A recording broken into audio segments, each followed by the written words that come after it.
Is fear of failure holding you back in life?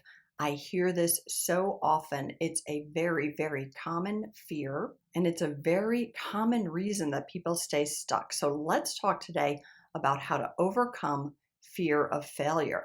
And one of the first things I think it's important to do to overcome fear of failure is to realize the real faulty thinking that's at the root, the cognitive distortions, the myths or lies that are underneath a fear of failure. So that's the first thing we're going to tackle. Then the second thing is really to explore why you in particular fear failure, because while this is a super common fear, I've found that what fear of failure means to people and why it feels scary can really vary. So to figure out how to overcome it, we have to figure out why you in particular fear it.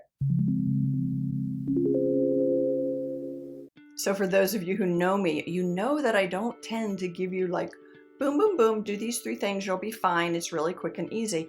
No, I think that to change long-held patterns really takes work. And that's not always the most popular message these days. People want quick fixes, quick, quick, quick. But you can fix this. So if you know my work, you know this is going to require some exploration.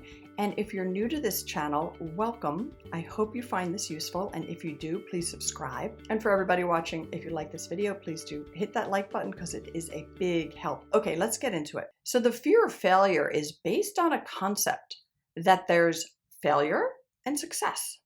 And this is actually not true, right? That's very black and white thinking. If you have the black and white thinking that either you get 100 and that's success, or you get an F and that's failure, well, that's problematic in life because none of us ever achieve those results on a consistent basis. And I know that for many things that I've achieved in life, like really done well and succeeded at achieving a goal, some parts of it have been great. Some parts of it haven't been so good. So the outcome is never 100% one way or another. There could be things about an experience which are truly pleasurable, are in line with what you wanted. And then there could be other parts of that experience which are not what you wanted and aren't pleasurable. And then there also could be those experiences that you didn't want, but they worked out well, or those that you did want, but didn't work out so well. It's all over the place, right? And if we get overly attached to a perfection, to an outcome that's perfect, yeah, we won't try anything because honestly, that's truly impossible. So I do think really working with this concept, and if this is a challenging concept for you, maybe journal about it, think about it, talk about it with somebody, ask somebody else you know what they think. Because to even think in the terms success or failure is to think in black and white terms. So we all get attached to outcomes, right?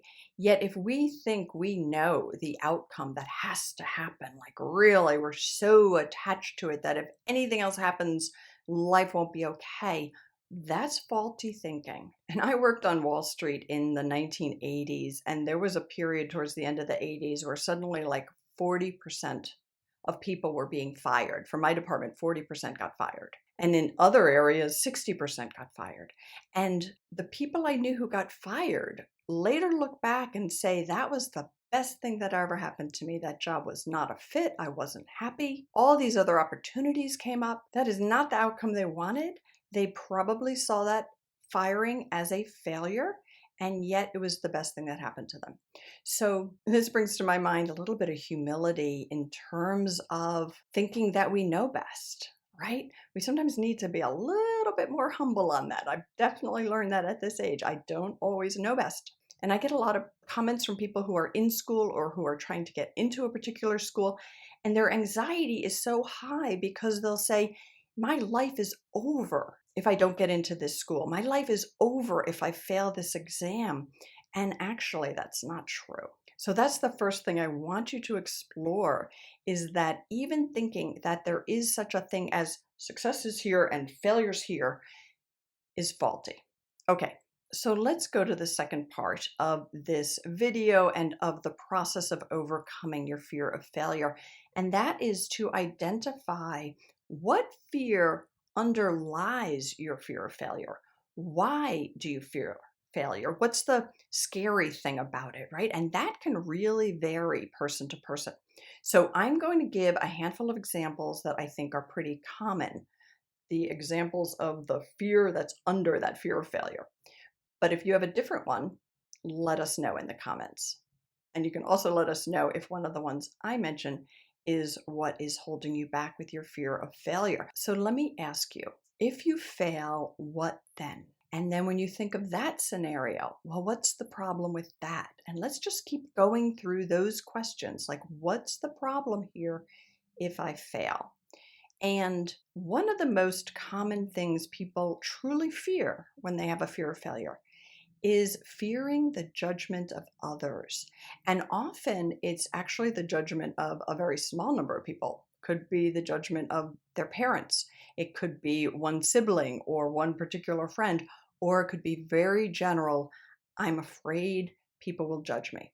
And so if that's the real fear underneath fear of failure, then that takes some exploration, because what's the risk? What's the risk if people judge you? Plus, people don't really pay that much attention to you. They don't pay as much attention to us as we think they pay, right? And so a fear of being judged is really a feeling of not trusting other people. When we fear being judged, there's a sense of danger. There's a sense of like, I will not be safe if I'm judged. Another very common thing that underlies a fear of failure is a sense that I'm only worthwhile if I achieve X, Y, and Z. And if we grew up in families which put a very, very high priority on achievement, we probably grew up with some sense of like, I'm not really okay, I'm not really worthwhile unless I get straight A's, or unless I become the best baseball player, or unless I achieve this or achieve that, right? So, what really underlies a fear of failure is a fear that I will realize that I'm not worthwhile, or actually, it's already a feeling that I'm not worthwhile, and simply my failing will confirm it for both myself and everyone else. And a related belief underneath a fear of failure is a feeling that I'm just not good enough, I'm just inadequate. And that's really driving my fear of failure. It's a fear that I won't be able to achieve what I want. So, what are the antidotes for these things? If my fear is of being judged, the antidote is to realize that I'm safe enough as I am, that some people will judge me poorly and some people will think I'm great. Like, that is truly what happens, really, with all of us. I get so many comments on my videos, and people are like, oh, I wish you could be my therapist. They feel like you're so compassionate. And then this week I got a comment on my video from somebody who said, I think you really lack compassion. I couldn't relate to you in the video. I don't think you have compassion. Voila. Some people will think I do, some people don't. Some people will judge me harshly. In fact, I'm using my hands right now. I got a comment from somebody that I use my hands too much.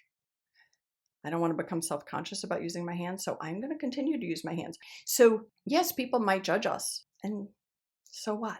And I know that's really hard to internalize and bring in, but it's worth the work. And then if the underlying belief is that I'm inadequate or that I'm only worthwhile if I achieve, then the work is to reverse those negative core beliefs, right? And a lot of my work, a lot of my material online is about reversing those negative core beliefs. And many of you have downloaded the PDF that I have. And for those of you who haven't, there's a PDF, Transform Your Negative Core Beliefs. This is obviously not the only resource for this, right?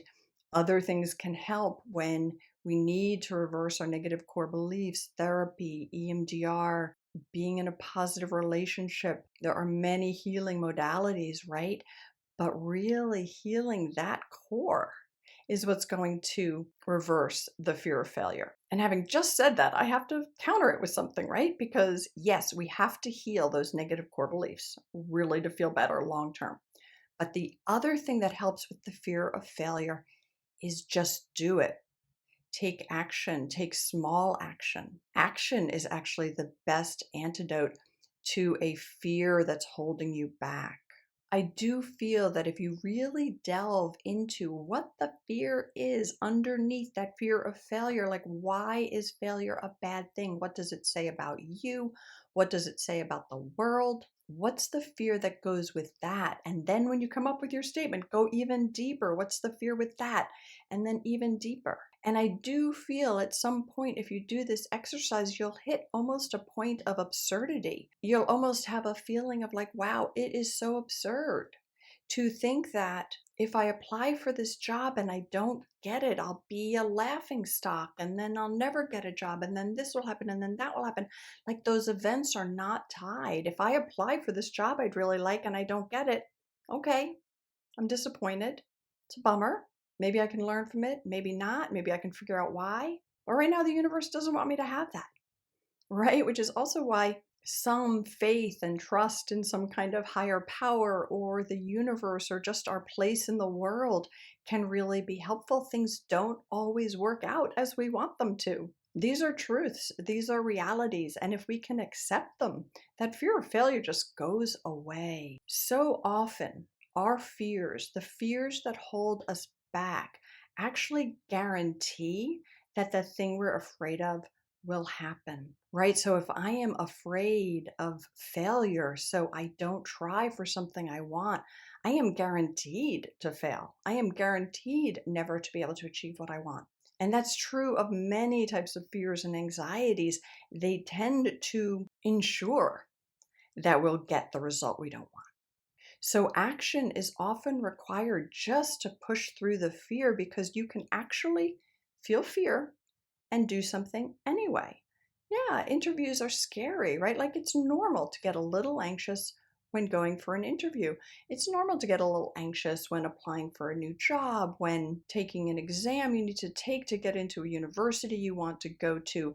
It's a little scary to take a risk and approach somebody at a party, or to follow up with someone you met to see if you could develop a deeper relationship, right? Yeah, these things are a little bit scary for everyone. It's okay to feel the fear and do it anyway.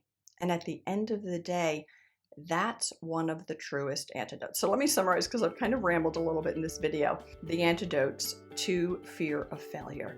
One is understanding the black and white thinking that's under that whole concept that there is something of failure, that there is something that means success. That black and white thinking is not true. Black and white thinking is considered a cognitive distortion. It's one of the well-known cognitive distortions, and a distortion means it's not true. Okay, so number one, recognize the black and white thinking. Number two, explore why in particular for you this is so scary. And part of that exploration also could be, what experiences did you have that led you to this fear? Is it something that you grew up with in your society or your family? Or was there a bullying incident at school, or a teacher who made fun of you, or some scary incident from your childhood that's gotten really ingrained in that old brain? And that could be part of those beliefs that are underneath that fear of failure. So that's all. That antidote number two is really about self-exploration and knowing yourself better. And that is a worthwhile journey that takes time. It can sometimes be difficult. You sometimes need assistance, but it's worth it. Number three is recognizing that you can still act despite fear. You can feel fear and still do something. You can. And practicing that could be super important.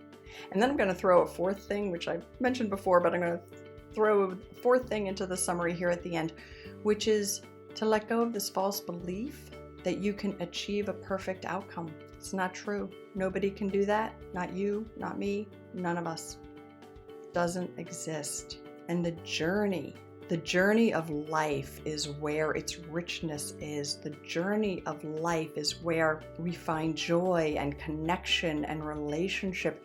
It's not these endpoints. It's not these, momentary achievement things. It's really the journey. So what kind of journey do you want to be on? What experiences do you want to have in your lifetime on this earth? You deserve to have those experiences, and none of us ever know the end result. All right, I hope this was helpful for you. Let me know. I look forward to reading your comments, and I'll see you next week.